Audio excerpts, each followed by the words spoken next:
এদিকে মীর কাসেমের ফাঁসি কার্যকরে চট্টগ্রামে আনন্দ মিছিল আর সমাবেশ করেছে গণজাগরণ মঞ্চ এবং মুক্তিযোদ্ধা সংসদ। সকালে চেরাগী পাহাড় মোড়ে সমাবেশ করে গণজাগরণ মঞ্চের কর্মীরা, পরে বের করা হয় মিছিল। এ সময় তারা রায় কার্যকর হওয়ায় সন্তোষ জানিয়ে মীর কাসেমের নৃশংসতার সাক্ষী ডালিম ভবনকে মুক্তিযুদ্ধের স্মৃতি হিসেবে সংরক্ষণের দাবি জানান। এই যুদ্ধাপরাধীর ফাঁসি কার্যকর হওয়ায় শহীদ মিনার এলাকায় আনন্দ মিছিল করে মুক্তিযোদ্ধা সংসদ। এতে সব যুদ্ধাপরাধীর বিচার দ্রুত শেষ করা এবং তাদের সম্পদ বাজেয়াপ্তের দাবি করা হয়।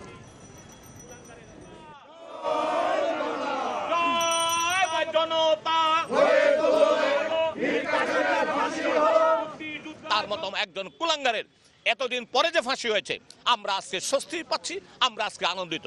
আমরা দাবি করব তার সকল সম্পত্তি সরকারি বাজেয়াপ্ত করে রাষ্ট্রীয় কোষাগারে দেওয়ার জন্য। তার নির্যাতনের যে স্মৃতিচিহ্ন ডালিম হোটেল সহ অন্যান্য জায়গাগুলো, সেখানে মুক্তিযুদ্ধের স্মৃতি জাদুঘর যদি গড়ে তোলা হয়, তাহলে ভবিষ্যৎ প্রজন্ম যারা মুক্তিযুদ্ধ দেখেনি এবং যারা রাজাকার আলবদরদের তাণ্ডব দেখেনি, তারা সেখান থেকে শিক্ষা পাবে।